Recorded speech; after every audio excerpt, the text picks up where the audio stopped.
filling the air with bright and beautiful music. This is KIXI, dial 91 AM or 96 FM, Seattle. CBS News. The Washington Post has a new Watergate story, and the White House is not happy about it. This is Doug Poling reporting on the CBS radio network. Sunday's editions of the Washington Post have a story by Bob Woodward and Carl Bernstein saying two of the originally subpoenaed Watergate tapes are suspected of being re-recorded or duplicate versions of conversations. The White House reacted strongly to the Post report. Hal Walker reports from Key Biscayne. This story, reported in the Washington Post of Sunday morning, says that technical experts now maintain it may be impossible to determine definitively the authenticity of two key tapes, those of March 13th and March 21st, 1973, between John Dean and President Nixon, when Dean holds that he told Mr. Nixon the Watergate cover-up was unraveling. According to Haig, there is no such report of the tape experts.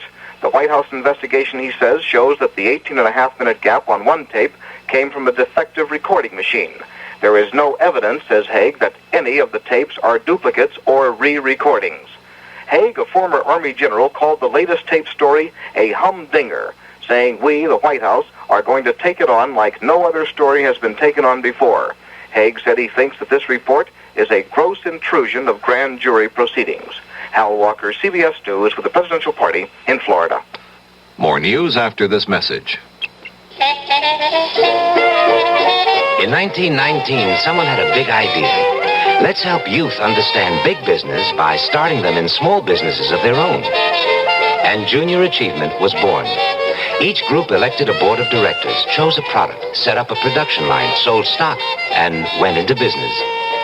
That year, 314 students made and sold products and learned the business of business.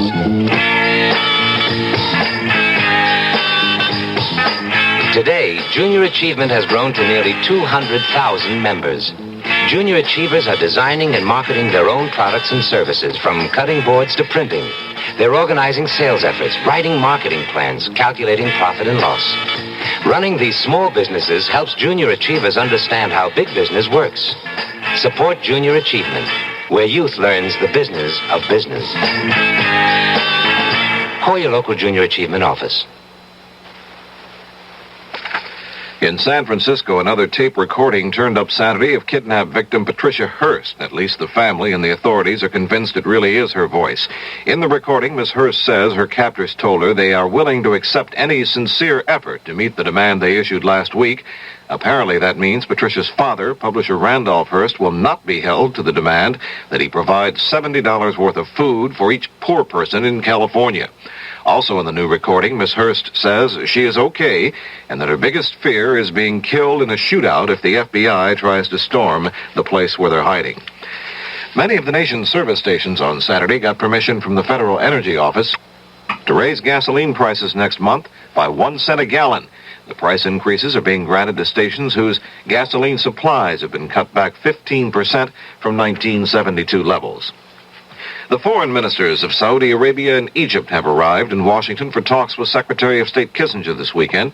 The oil embargo and the Middle East military situation are the prime topics.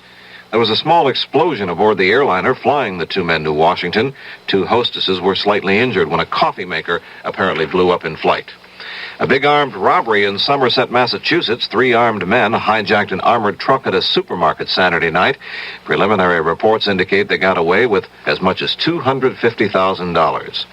Government forces claim to have complete control now over the southern Philippine island of Jolo, where officials say about 300 people have been killed in several days of fighting between army troops and Muslim rebels.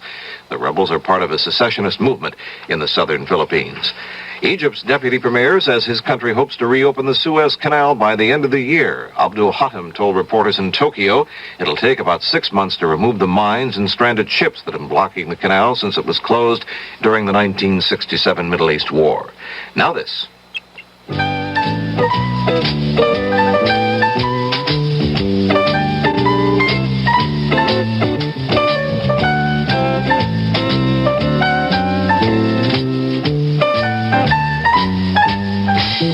If you're your own worst enemy when it comes to saving, why not join the payroll savings plan? That way, you can begin saving before you start spending. All you have to do is sign up where you work. Then an amount you specify is set aside from each paycheck and used to buy United States savings bonds. You build up savings and earn good interest at the same time. The payroll savings plan could turn out to be your best friend. Join the plan that makes dreams come true.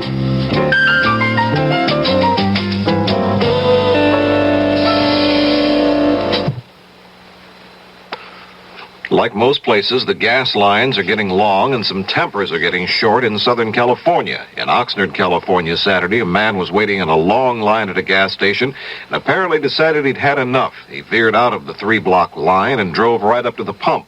The station owner tried to stand in front of the car, and the motorist kept on going, knocking the station owner down. Police booked the man on suspicion of assault with a deadly weapon. This is Doug Poling, CBS News. The weather picture for the Puget Sound country shows low pressure moving eastward and high pressure building off the coast. Shower activity should decrease tonight and tomorrow with periods of partial clearing. But we do have another threat of precipitation for Puget Sound tomorrow night or Monday as another system moves closer. Speaking of Monday, the reversible lane system on the Mercer Island Floating Bridge, that's Route I-90, will not be in operation Monday the 18th, according to the State Highway Department. The reversible express lanes on the Seattle Freeway, I-5, will operate in the usual manner on Monday.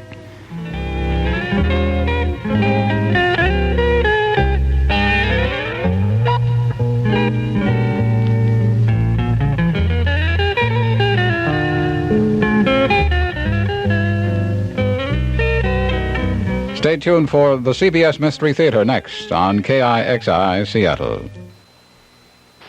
The CBS Radio Mystery Theater presents...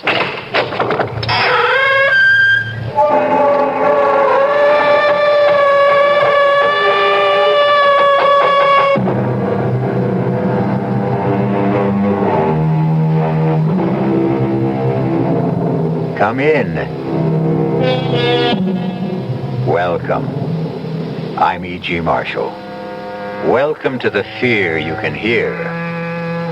Welcome to the world of terrifying imagination. Our suspense-filled tale is about two ladies, one heedless, one, alas, headless. To meet them both, we shall have to span an ocean and several centuries. The story of both ladies comes from Rudley Castle in the Cotswold Hills of England. But the tale of the first lady belongs in this century, while the legend of the second comes riding to us out of the medieval past. Charles! Charles! What? Charles, wake up! Can't you hear them? There they are again! What is it, Beth? The hoofbeats! This time they're coming straight for the house. Where are you going, Beth? I've got to see. It's the dead of night. You can't see anything. It's bright moonlight. Oh, God. She's right in the courtyard below. She's stopping. Out of your mind. She's throwing back the hood of a cave. You come back to bed. Oh, she has no head. There's nothing out there. Oh, no. A head in a hand. She's holding it up by the hair. Charles, come quick, quick! All right, I'm coming. The face, it looks 1,000 years old. Oh, it's my face, Charles! Help me! It's me!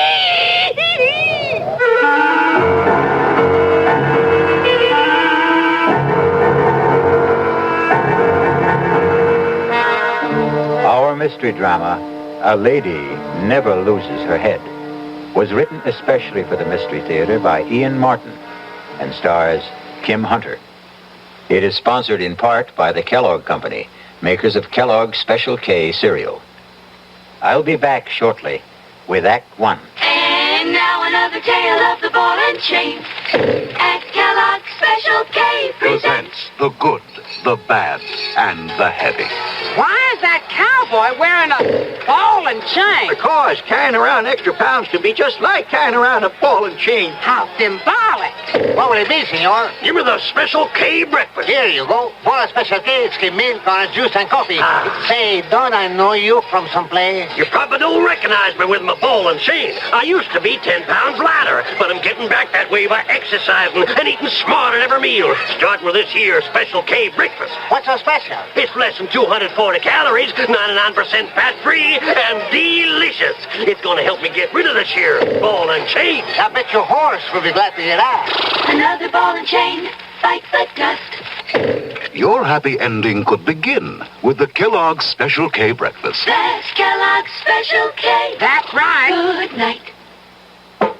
Young I may be, but still I'm a man. Just turned 18 and I'll do what I can to find me a place where I can be me. Get ready for life and be free as the sea. Where do I go from here? Oh, where do I go from here? I finished school, but what lies ahead? Don't want to get trapped, want to feel free instead. All over the world there's so much to do. The call of the sea, don't you hear it too? Where do I go from here? Oh, where do I go from here? What about the new Navy? You'll get your chance at success, learn an exciting job, and see the world. Call toll-free 800-841-8000. That's 800-841-8000. Or see your Navy recruiter. Be someone special in the new Navy. I know where I'm going from here.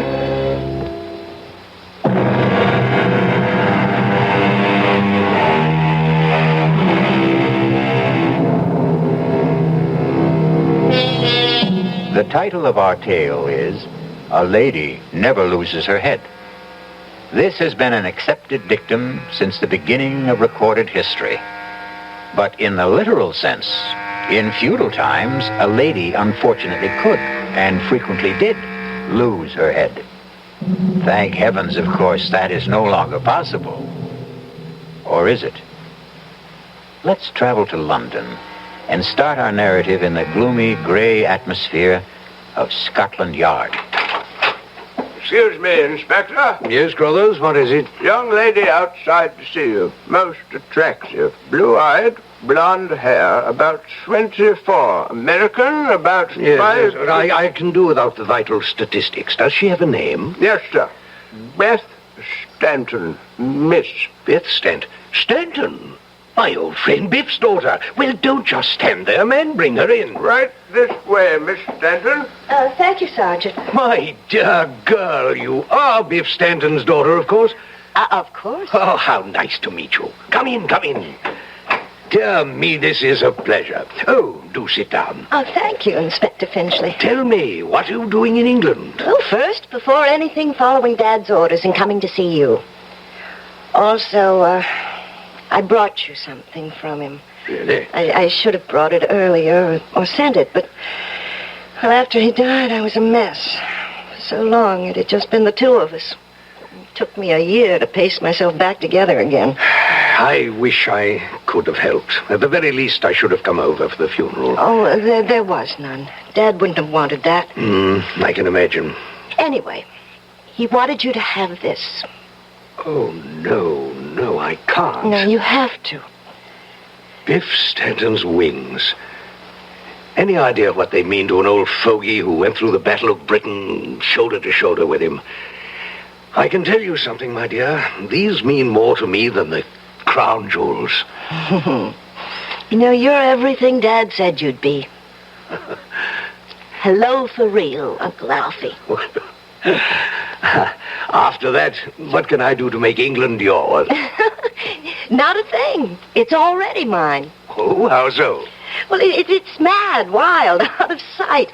Here I was on the boat coming over, still fighting all the trauma of Dad's death, and suddenly I met this marvelous Englishman. Well... Only a little less marvelous than you turned out to be, of course. And just like that, I did a crazy thing. What was that? I married him. I'm not really Beth Stanton anymore. I'm Mrs. Charles Rudley. Well, dear me. Congratulations. I deserve them. I'm so lucky. Well, I'd like to meet your husband. What's he like? Too much. He's tall, black-haired, blue eyes, and just so Englishy English. Well, now, will you live here or in America? Oh, it has to be here because of Charles. Ah, what's his line of work? He doesn't have to work, actually, although he is a very fine artist. Well, I envy this chap in more ways than one. Why doesn't he have to work? Oh, well, because most of his time is spent in managing his estate. Oh, which reminds me, I've got to run. I'm off to the ancestral home in the Cotswolds to take up my position as Lady of the Manor. Ah, Dorset, eh? Lovely country. Whereabouts? Chauncey Castle. I expect you know it. Well, I'm afraid I'm a bit shaky on Burke's peerage. Oh, Charles isn't an earl or a duke, really. It's just his family line. I don't even know what his title is exactly. Well, would you like me to find out? No, in this day and age, what does it matter? Now, Uncle Alfie, I must go. Charles went on ahead of me with his sister. Nora insisted she had to have a day to get things ready, and I told Charles I needed a full day to shop for a sort of late trousseau. So he drove her up with most of my bags. All right, my dear. I shan't keep you. Give me a few weeks to get settled. And I promise you'll be our first house guest. You only have to ask me. Bye-bye. Yes, sir. A very tasty young lady. And a hasty one. How's that, sir? Marion Haste repented. Beg pardon, Inspector? Oh, nothing. Too many years a policeman, I suppose. One tends to fall into the habit of looking for trouble.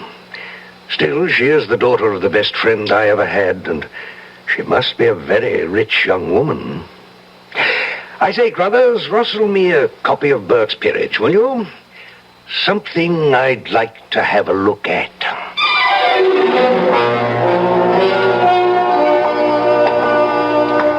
So, milady, how do you like your castle? Oh, Charles, it's something else. It's what? I mean it. I mean it's too much.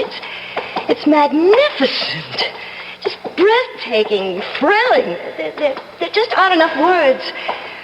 But it's sort of creepy, too. Creepy? Well, you know, everything's so old and so big. Yes, and so very drafty. I'm glad we won't be living here. Well, we can if you want, my darling. Oh, no, please, no. I feel like an exhibit. It's so comfortable at the gatehouse. Yes, except for poor Nora. She is sort of underfoot. Oh, come on. It's not that small. And I'm not going to put Nora out of her own home. You're sure you don't mind, dear? Are all these paintings legitimate ancestors? Yes. Charles? What is it, Beth? Who's that? Ah, yes. I thought that one might pique your curiosity. That was the Lady Elizabeth Chauncey. Beyond question, the most attractive of all the family. Until now. But she looks just like me. A very pallid copy, my darling. Besides, she was very dark. Not like my fair and golden-haired American beauty. Well, still, imagine all those years ago, someone in your family who... Oh, when did she die? Oh, somewhere in the middle 1500s. She died very young, as the story goes. How? Oh, accidentally. Darling, I think we ought to get back to the gatehouse. It's almost time for tea.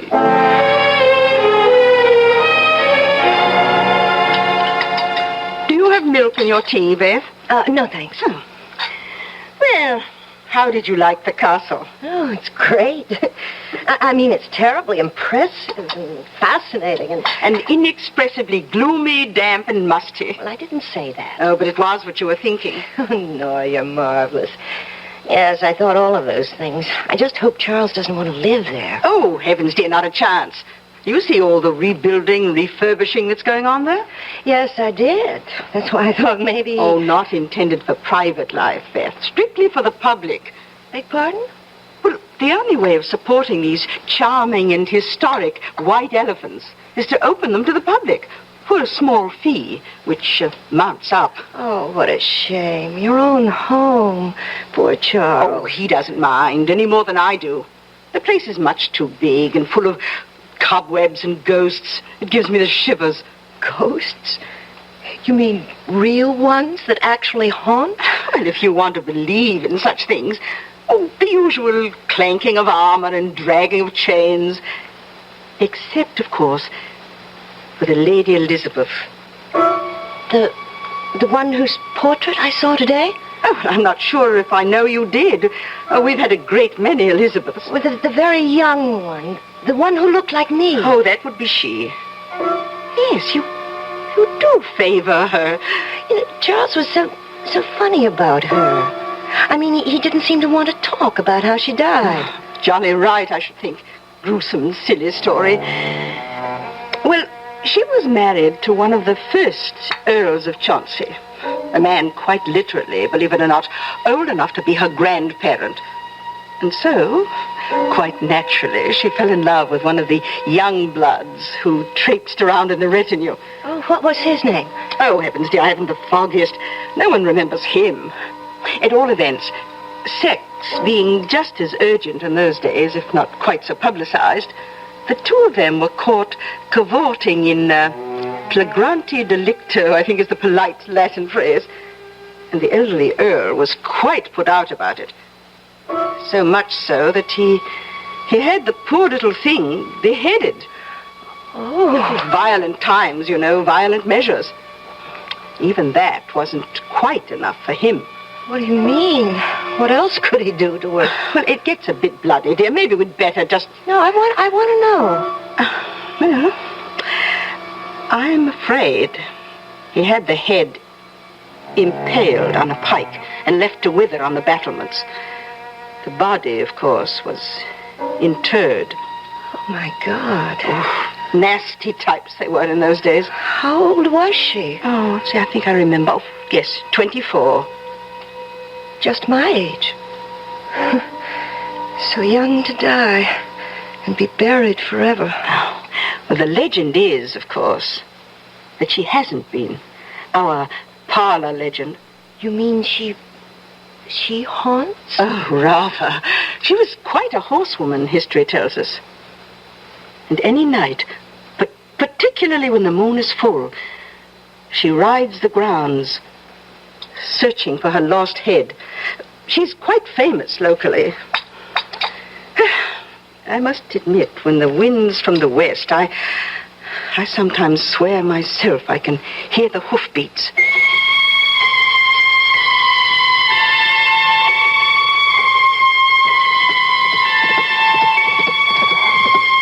Poor Elizabeth. Poor... No. What's that?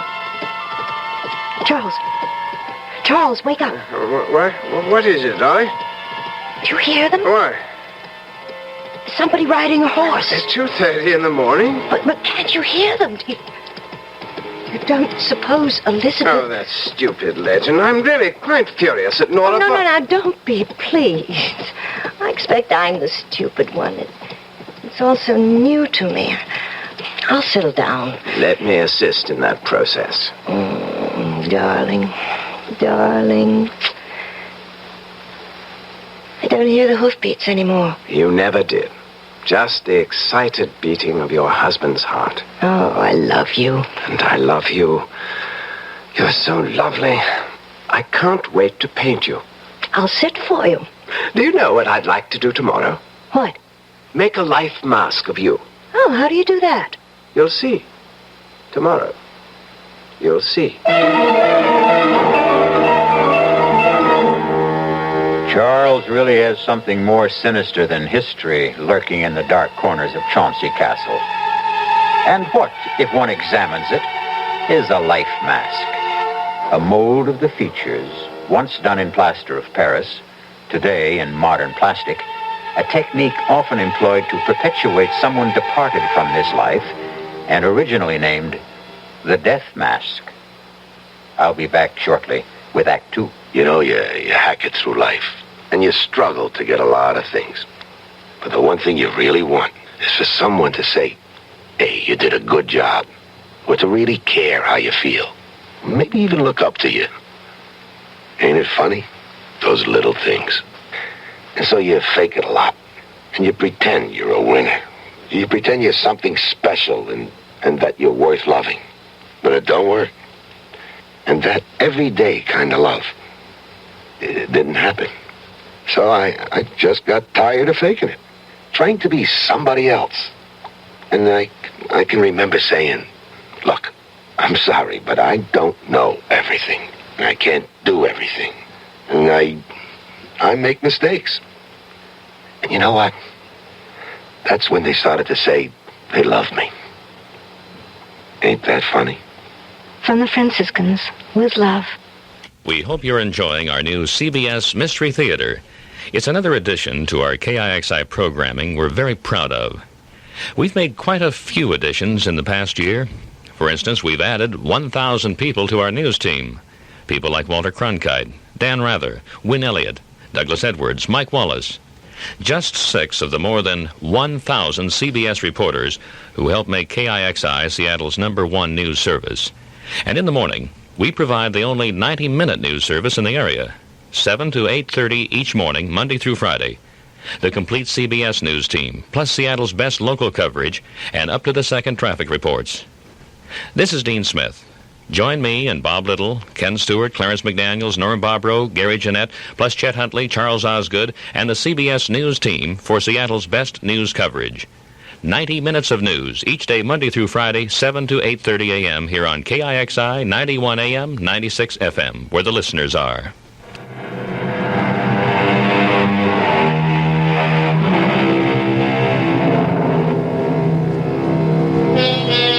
Have you ever had a mask made of your face? It's a quite terrifying experience. The material is laid on like shaving soap or a mud bath, and you lie there while it hardens and sets. In the last moments, there is an excessive heat and a feeling as if you will be buried forever in concrete or stone. You can breathe, but the shut-in feeling, the claustrophobia, suggests you can't. That maybe whoever it is making the mask wants to kill you, smother you, like Beth, wordless, speechless, helpless at this moment. Hand me the straws, Nora. Here you are. Oh, what a really dreadful thing to do to the child. Now, don't try to talk, dearest. The plastic is just beginning to set. It won't be much longer. I'm going to have to cover your mouth now, so I'll put these straws in your nose, and you'll be able to breathe. Now, the thing is not to get panicky. Oh, the whole thing is perfectly barbarous. Shut up, Nora. There's not a thing in the world to worry about, death. It just sort of draws, and there's a feeling that it's clamping down. But it's soon over. Trust me, darling. Please don't worry about a thing.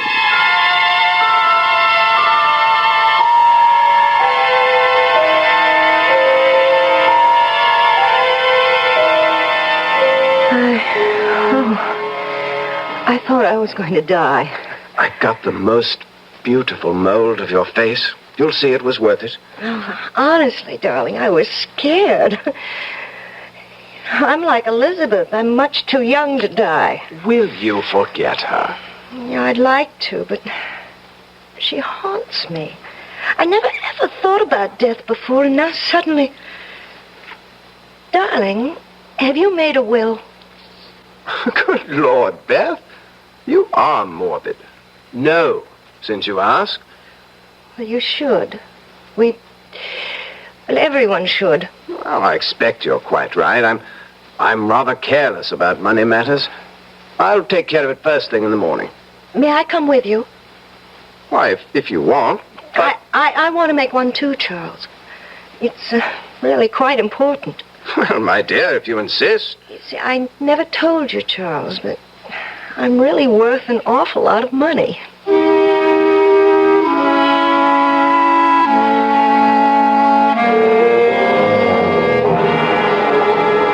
Crothers. Yes, Inspector. Remember that chap in Margate we had to look into because he kept getting rid of well-to-do wives at quite a clip? That'd be Humbert, sir. Yes. Tall, dark chap with a thick beard. Made a joke about Bluebeard. Oh, did I? Have we a photo of him handy? Well, I think I could dig one up. Why don't you? And by the by, next weekend's Halloween. I think I might leave crime to the small fry and take a busman's holiday. You deserve it, sir. When away? Well, I might take a run up to the Cotswolds. Sort of a sentimental journey, you might say. Morning, Beth. Special today, kippers. Oh, no, thank you, not for me. Oh, out of sorts, dear? I didn't sleep so well. Just a little orange juice and coffee. Oh, absolutely. Well, anything wrong? Oh, no, not really. You know, I guess maybe I ought to look out for those toddies of yours. Why, Beth, nothing but a little scotch, sugar, and lemon. I didn't mean I suspected the ingredients. It's just that maybe I can't handle quite so much whiskey. Oh, there was only a nip in there. Child, you do look a little wan. Should we have Dr. Yule in to have a glance at you, do you think? Oh, I can't need a doctor. I'm always so healthy. Oh, change of clime and all that, dear, and damp old England. Flu is always floating around. Why don't we just play safe?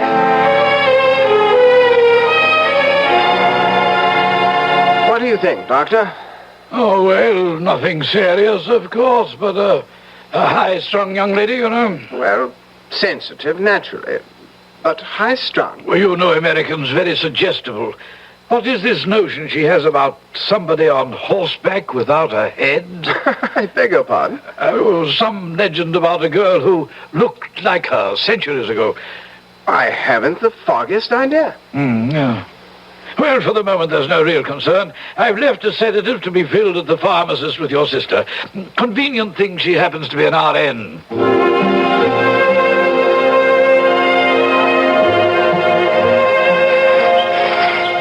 You're sure you're up to this, Beth? Oh, Charles, I simply had to get out of doors and away from the cottage.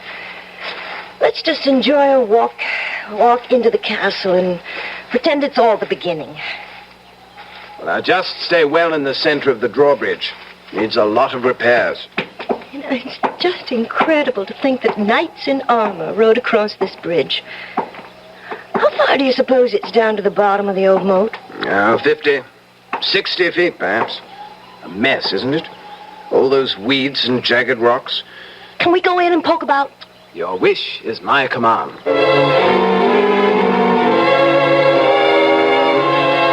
Beth? Right here. Where on earth have you got to? Like a magnet. Right back to her. The Lady Elizabeth. She fascinates me so. Well, there really isn't all that much resemblance. Oh, I don't agree. She could be my twin. And it's funny. What's funny? Well, it's so hard to put into words, Charles. It's just a feeling.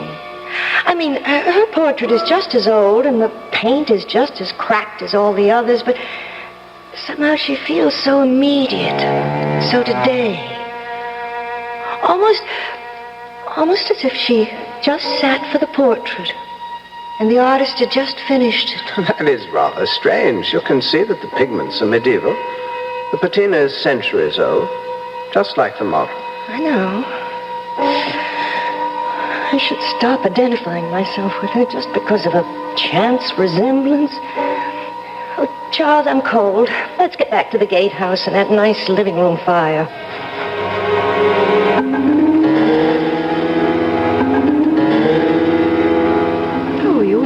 A bit knocked about, Beth. Perhaps you ought to turn in a little early. I guess so. On top of everything else, I do think our damp weather does take a bit of getting used to. I have the kettle on the boil to whip you up a nice stout toddy. Oh, I don't want anything to drink. Oh, just a bit, love, to disguise the taste of old Dr. Yule's sedative. Why he has to stick to powders instead of up-to-date pills is beyond me. Well, while you're brewing that toddy, I have some letters to finish. Letters? Oh, I've been very remiss. I have all sorts of friends and half-relations in America who don't even know I'm married. I've got to write them. Oh, of course. You go and get them finished. And I'll brew you up something nice to put you to sleep.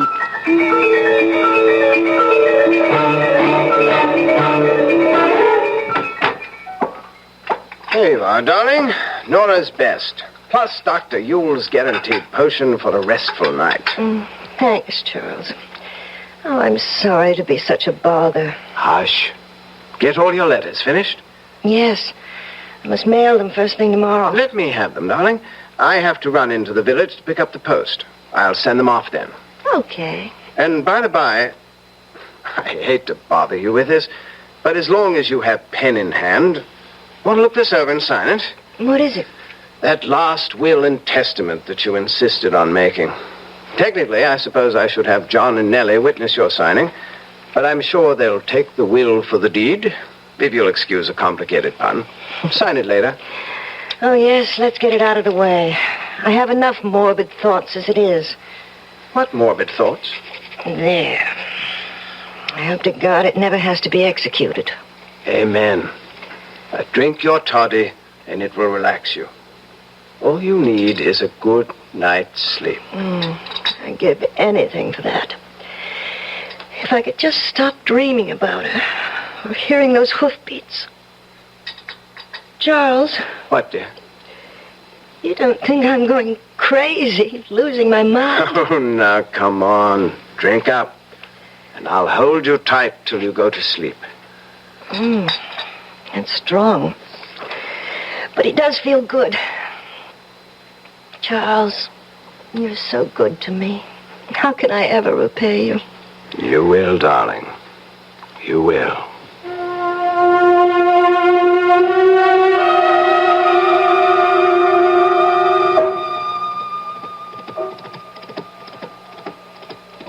Charles. Charles. What? Charles, wake up. Can't you hear them? There they are again. What is it, Beth? Hoofbeats. This time they're coming straight for the house. Where are you going, Beth? I've got to see. It's the dead of night. You can't see anything. It's bright moonlight out. Oh, God. She's right in the courtyard below. Stop it, Beth. She's throwing back the hood of the case. Throw back her head? She has no head. There's nothing out there. Oh, no. Her head in her hand. She's holding it up by the hair. Charles, come, quick. All right. Face. It looks 1,000 years old.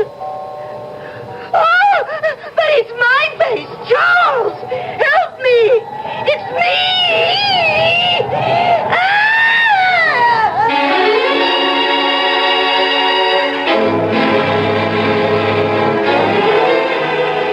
More and more, the question narrows itself down to a very simple one.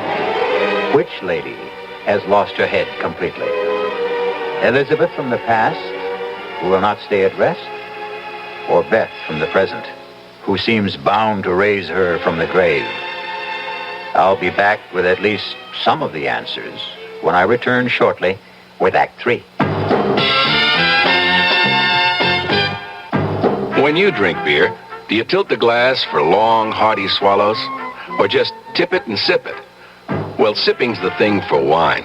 But Budweiser beer is a hearty drink, brewed for zest and character. The best way to enjoy Bud is to drink it. Not chug a lug, just man-sized beer drinker swallows. That's when that famous Budweiser taste, smoothness, and drinkability really come through. Smoothness and drinkability that come only from natural carbonation and exclusive beechwood aging. Smoothness and drinkability, too good for any half-hearted sipping. So drink up. You'll see that brewing beer right does make a difference, and that when you say Budweiser, you've said it all. Anheuser-Busch, St. Louis. This is Joan Crawford speaking for USO, United Service Organization. Do we, as civilians, know what it's like to be far from home in a foreign land? Listen to this real-life documentary about one of our servicemen over there. Do you speak English? Nein, ich spreche kein Englisch. Excuse me a minute. I wonder if you could help me. Nein, es tut mir leid. Excuse me, miss. Can you help me? Leider nicht. Bitte schön. Yes, do you speak English? Nein. Excuse me. Can you help me? Nein. Excuse me, can anybody help me? Hi, we sure can. This is the USO, and we have all kinds of help. That's why I support USO, and you should too. USO makes a man feel closer to home while he's serving his country for you. Isn't money the least you can give? Please support USO.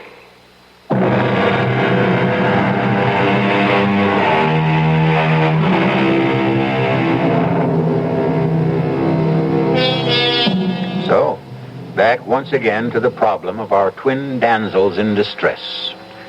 The medieval one has vanished into thin air by now, if indeed she ever materialized from there, while our modern Beth has confounded us and her husband by doing something quite medieval, or at least old-fashioned.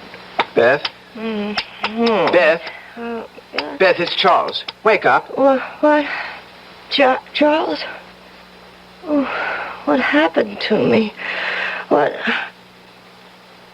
happened to her? Charles! Now, darling, listen to me. There was nobody there. Oh, but I saw her sitting side saddle on the horse, and when she dropped the hood... Beth, it was a dream. She had no head at all, except in her hand. You've got to stop it, Beth. She was holding it by the hair, and the face was all wrinkled like a mummy. Beth, And it was my face, just like me. And do you know what she was doing? Do you know what she was doing? You've got to stop this. I can't... She was beckoning to me, Charles, calling me down. She wanted me. She wanted my head. Stop it, Beth. Stop it, Beth. Beth. Do you know the awful thing? I could feel myself being tugged, pulled toward her. If I hadn't fainted, Oh, God. Charles, what's the matter with me? What's wrong? What's that? Beth, get hold of yourself. It must be Nora. Yes? Charles, has something happened? Come in, Nora. The door's open. Oh, bless us. What's the matter with the child? She just had a bad dream. It wasn't a dream. The headless Elizabeth again? Yes, she thought she heard her ride into the court below the window. I did see her. Oh, let me take the child, Charles. No. Get a sedative powder. We've got to calm her down. I don't want any medicine. Just let us take care of you, Beth. We know what we're doing.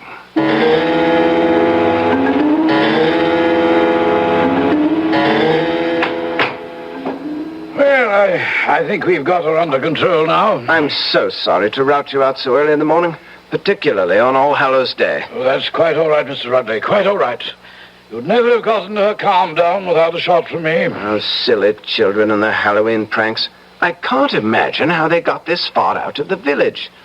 Did you see this apparition that scared Mrs. Rudley so? Oh, good Lord, no. By the time I got to the window, the yard was bare. How the young'uns could have disappeared so fast? Oh, I don't think this was any childish prank.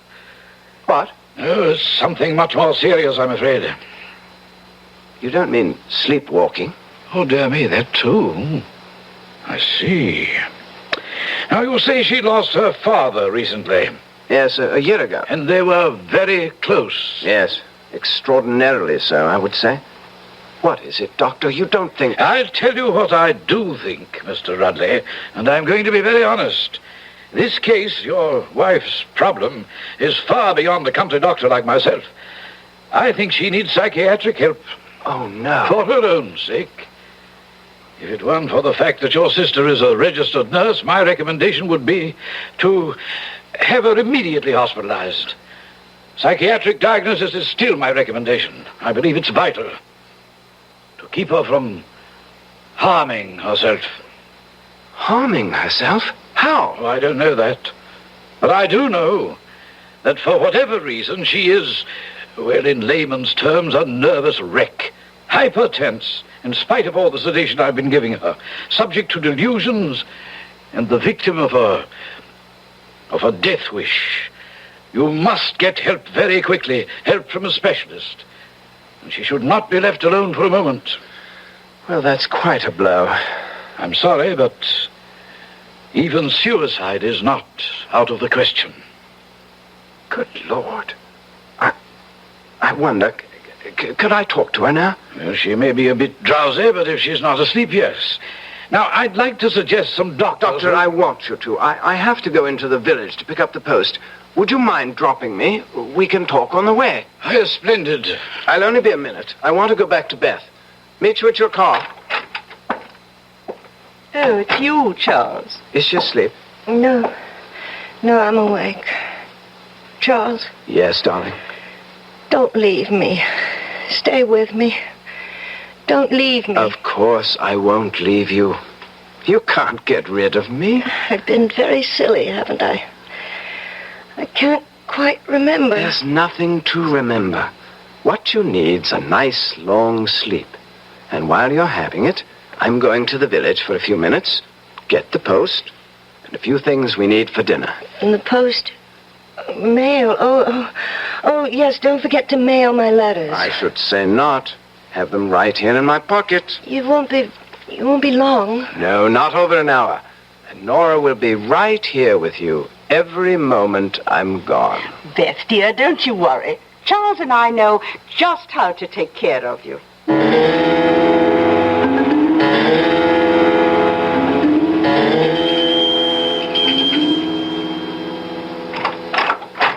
Yes? Oh, how do you do? Are Mr. and Mrs. Rutley at home? Oh, no, I'm sorry. Mr. Rutley's off to the village, and I'm afraid Mrs. Rutley is indisposed. Oh, I'm sorry. Not serious, I hope? Oh, no, just a little bout with the flu. May I say who was calling? Oh, yes, of course. Alfred Finchley. Oh, well, are you a friend of Mrs. Rutley's? No, not really. Old army chum of her father's. Oh. Just happened to be driving by, and I'd heard she'd been married, and I wanted to, well, you know, pay my respects. Oh, well, I know Beth will be so sorry not to have seen you. I'm her sister-in-law, by the way. How do you do? Now, perhaps later this afternoon, if there was some place she could call you. Oh, no. I'm driving back to London.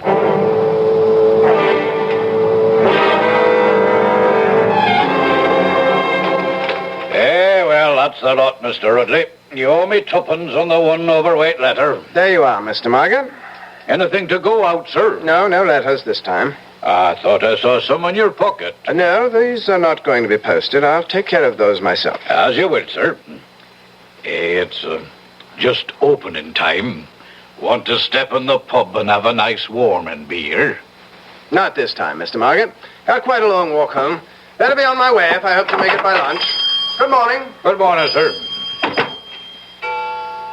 That's it. 11s. All open for business. Not one ruddy customer. Oh, afternoon, Governor. Just 10 minutes before 2, so if you want one, better step lively into the bar before closing time. Thank you, Barkeep. I think I will. Name is Margate, sir. Donald Margate, proprietor. And what'll it be? Well, I think I shall have a gin and, if you don't mind. Yep. Coming right up. Just passing through. Yes. Lovely country. Oh, we like it. Quite a bit of work going on at Chauncey Castle. There's the gin and, sir. Oh, thank you. Oh, yes. Going to be good for business. Oh, so? Going to open it to the public, the family is. Make a tourist attraction. Well, I thought it was because the present incumbent had got married. Present incumbent? Oh, you mean the doddery old Duke? Oh, no. I meant young Mr. Rutley. Oh, him? Why, Lord bless your soul, he's not family, sir. Oh, really? No, he's just renting. Lease is almost up, I think. Rutley? I think I once knew. What's he look like? You should have been here when I opened. You could have seen for yourself. Tall, dark chap he is. Yes. He wouldn't by any chance be this chap in this picture, huh? Well, now, that'd be hard to tell. I mean, Mr. Rutley's clean-shaven and a lot thinner than this chap. Still, take away the beard, cut off some of the hair. No, I just wouldn't know. Do you have a doctor in town? Oh, yes, sir. That'd be Dr. Udall. You'd find him right across the green, sir. Good timing, too, because I have to close. timing couldn't be worse, Nora. She never mentioned she knew anyone in England. Oh, I don't think we have to worry. He was just a little wisp of a man, very inoffensive. You doctor her food at lunch. Get another of your special toddies into her before she goes to bed. We'll do it tonight. Well, it seems a bit soon. A lot faster than usual. But if you insist, darling, naturally we'll go ahead. Kiss me. Yes, sister dear.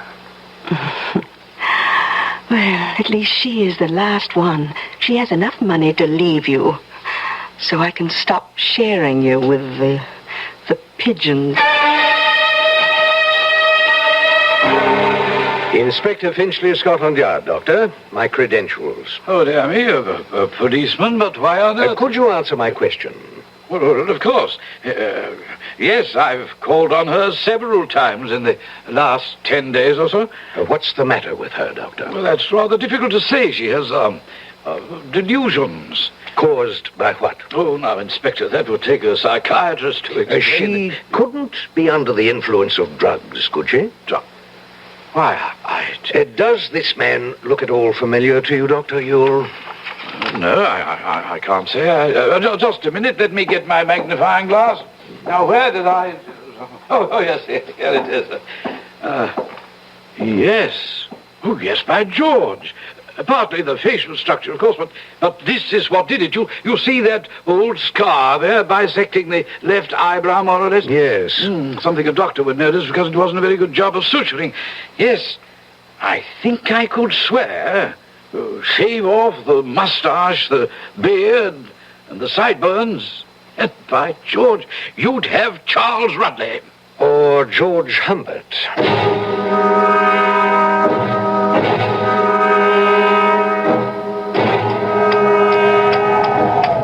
Thank God for the help of Elizabeth's phantom steed. I thought we'd never get her downstairs. You wouldn't think she'd be so heavy. Dead weight, brother dear. Not quite yet. Poor Beth. A pity. No time for sentiment. She's worth a lot more to us, dead. Now help me get her off the horse and then get him back to the stable and call the doctor. After you throw her over into the moat, you'd better make very sure she's dead. I'll make sure. All right. I'll get her off the horse. Stand still, Rudley. Just hold it right there. What? I've got you covered. This is the police. Don't move. Oh, you fool. Well, they're not going to get me. It's too late. Get out of my way. Watch it. Don't shoot after the horse. We don't want to harm the girl.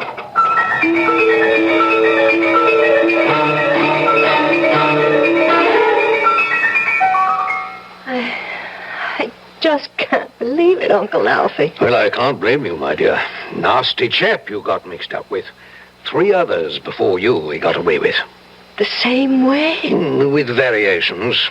He got a little too fancy on this one.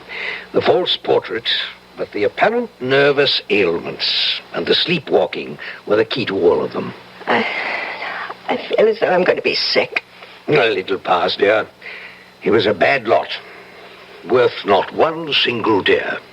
And Nora, she was the one on horseback? With the costume rigged to appear as if the wearer was headless, and a papier-mâché head made from your life mask. I think she's almost worse than him. And to think she got away scot-free. Not quite, my dear. We'll catch up with her. Now, you rest a while and don't worry. I'm right outside. As long as I'm around, you'll never have to worry again. Good night. Good night, Uncle Alfie. All right, Doctor? Oh, yes, she'll be fine. You say you did catch up with the woman? Nora. A lot more than just police caught up with her. You know the work they're doing on the castle? Yes, of course. Well, apparently they found some structural weakness in the arch of the main gate. So they supported it by stretching a thin steel cable from one side to the other. Well over normal head height, of course, if you're walking. But unfortunately, not high enough to clear someone on horseback. Good Lord, no. Oh, yes. Cut her head off as clean as a whistle.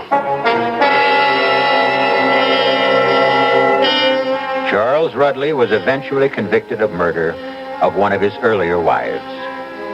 He was sentenced to life imprisonment. His common law wife, Nora, lost her life and, of course, her head. It's nice to consider that, in her case at least, the punishment fit the crime. I'll be back shortly. Did you say God? Well, I know him by everything you say and do. Did you say God? Well, I've seen him every time I look at you.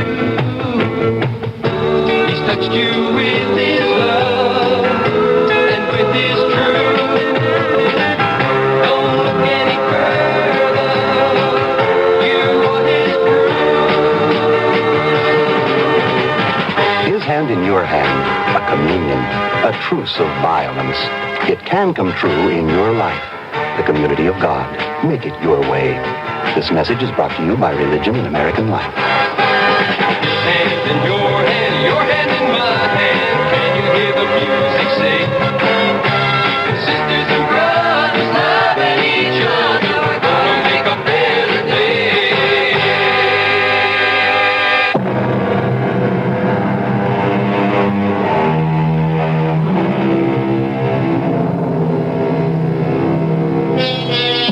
Uncle Alfie proved to be right about the resiliency of youth.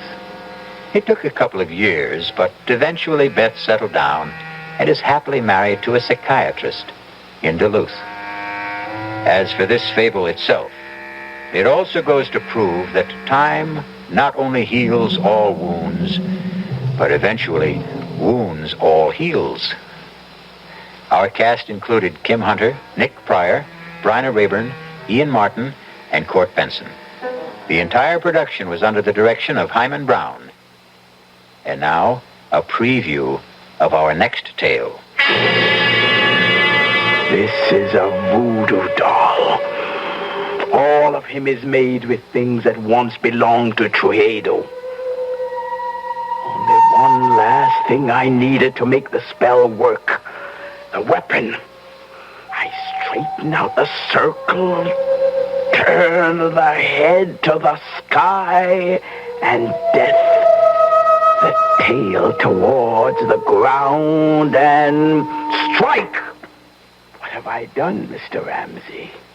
You drove the bracelet like a knife straight through the doll's head. From temple to temple. Hernando Trujillo will be dead by midnight, and we will all be free. Radio Mystery Theater was sponsored in part by Anheuser-Busch Incorporated, brewers of Budweiser. This is E.G. Marshall inviting you to return to our Mystery Theater for another adventure in the macabre. Until next time, pleasant dreams.